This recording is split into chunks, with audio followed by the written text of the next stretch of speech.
Good morning my dear students. आज मैं आपको class 12 math lesson 5.1 continuity and differentiability का क्वेश्चन नंबर 7 एक्सरसाइज का लेके आया हूं। इसमें क्या दिया है, find all point of discontinuity of f is defined by fx is equal to mod x plus 3 if x less than is equal to 3 minus 2x if minus 3 less than x less than 3 6x plus 2 if x greater than is equal to 3। ये condition दिए हुए। अब ये दो condition के ऊपर से हम क्या करते हैं, x बराबर -3 और x बराबर 3 का हम ये दो केस निकालते हैं। इन दोनों केसों में हमको ये ज्ञात करना है कि कौन सा कंटिन्यूटी है और कौन सा डिसकंटिन्यूटी है। तो पहले मैं आपको इसको ग्राफ के हिसाब से समझाना चाहूंगा। मैं यहाँ पे नीचे समझा लेता हूँ आपको। देखिए यहाँ पे क्या है, हमारा ये मूल बिंदु होता है 0 0। इधर जो है इधर वैल्यू होती है और एक वैल्यू इधर होती है, ठीक है। यहाँ पे 0 होता है। यहाँ पे क्या होता है, यहाँ पे ग्रेटर देन होता है और यहाँ पे क्या होता है, यहाँ पे क्या होता है, लेस देन। इधर वैल्यू गई तो ग्रेटर देन और इधर वैल्यू आई तो 0 हो जाए और लेस देन हो जाए, ठीक है।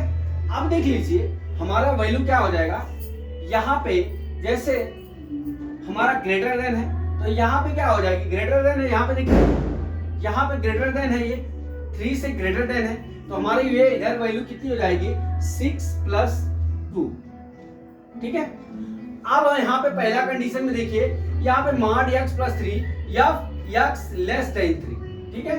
अब देख लीजिए यहाँ पे जो बीच में है ये कितना पॉइंट है, -2x है यहाँ, ठीक है। अब ये mod कितना दिया हुआ है, x + 3 दिया। अब यहाँ से यहाँ तक की दूरी -2x है और इधर की दूरी कितनी है, 6 + 2 है। इस तरह से दिया है। और ये देख लीजिए ये जब ये mod शब्द का उपयोग होता है, जैसे mod शब्द का उपयोग जैसे हो गया, ये mod है, ठीक है। अब यहाँ पे देख लीजिए x लेस देन 0 तो यहाँ पे वैल्यू माइनस होती है। अगर x ग्रेटर देन 0 तो यहाँ पे वैल्यू क्या होती है, प्लस होती है। अर्थात यहाँ पे देख लीजिए यहाँ पे x क्या है, लेस देन है तो हमारा क्या हो जाएगा, वैल्यू माइनस है। तो यहाँ पे लेस देन है हमारा, इसलिए वैल्यू क्या होगी हमारी, माइनस होगी, ठीक है। अब हम चलते हैं डियर पहले केस पे चलते हैं, फ्रॉम फर्स्ट केस, ठीक है। अब फर्स्ट केस में हम x बराबर क्या ले लेते हैं, पहले -3, ठीक है। x बराबर -3 जब आप लेंगे, ठीक है, तो देखिए हमारा लेफ्ट हैंड लिमिट कितना हो जाएगा, mod x + 3 हो जाएगा और राइट हैंड लिमिट कितना हो जाएगा, इसके बाद -2x हो जाएगा और क्या फंक्शनल वैल्यू क्या हो जाएगा, f mod x + 3 हो जाएगा। अब ये तीनों का हम कंडीशन लिख लिए हैं। अब ये तीनों कंडीशन पे हम इसकी वैल्यू ज्ञात कर लेते हैं। यहाँ पे लिखते हैं case from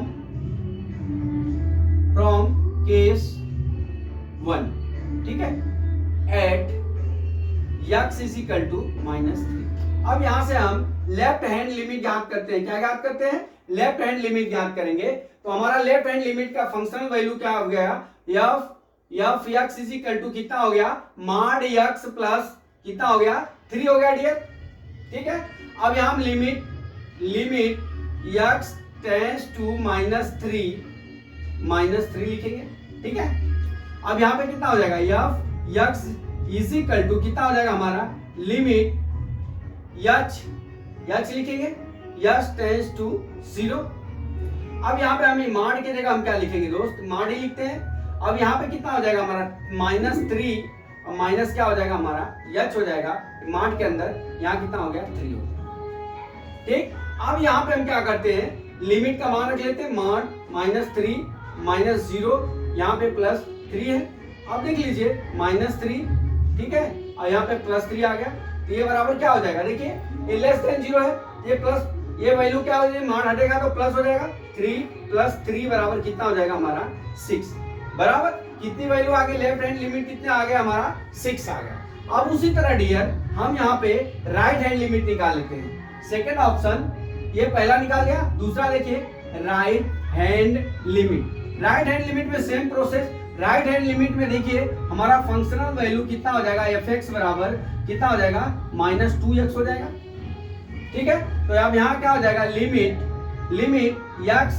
x tends to 3 plus -3 plus बराबर क्या हो जाएगा हमारा, क्या हो जाएगा, लिमिट x टेंस टू 0 बराबर यहाँ पे 2 माइनस, यहाँ पे -2 लिखता हूँ बाहर, यहाँ पे x की वैल्यू कितनी हो जाएगी, -3 प्लस कितना हो जाएगा हमारा, h हो जाएगा।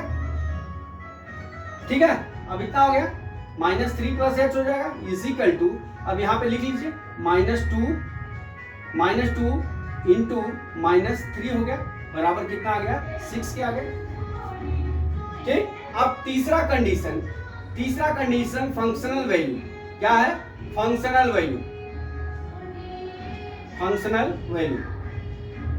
अब functional value F X is equal to कितना आ गया हमारा फंक्शनल वैल्यू, देखिए एफ एक्स बराबर कितना आ जाएगा, मॉड एक्स प्लस 3।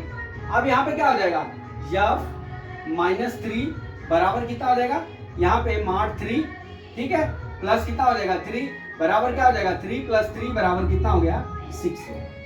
अब यहाँ पे देख लीजिए, यहाँ पे क्या हो गया, left hand limit is equal to right hand limit is equal to functional value बराबर कितना आ गया, 6। तो यहाँ पे आप लिख सकते हैं at x is equal to -3 is continuous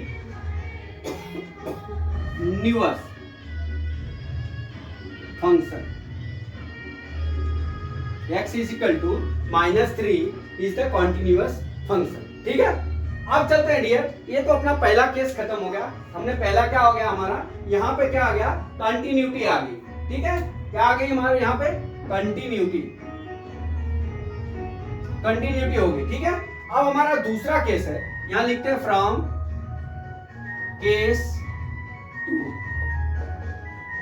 2 में देखिए हमने क्या किया है, ये बनाया हुआ है लेफ्ट हैंड लिमिट x बराबर at x is equal to 3 के लिए हमने क्या बनाया है, राइट हैंड लिमिट, अरे लेफ्ट हैंड लिमिट, यहां लिखेंगे क्या, left hand limit is equal to, देखिए लेफ्ट हैंड लिमिट x बराबर 3 दिया है, देखिए x बराबर 3 दिया है, तो लेफ्ट हैंड लिमिट कितना हो जाएगा, ये दोनों के बीच में कितना है, -2x है, तो यहाँ पे कितना हो जाएगा हमारा फंक्शनल वैल्यू कितनी हो जाएगी, -2x हो जाएगा डियर।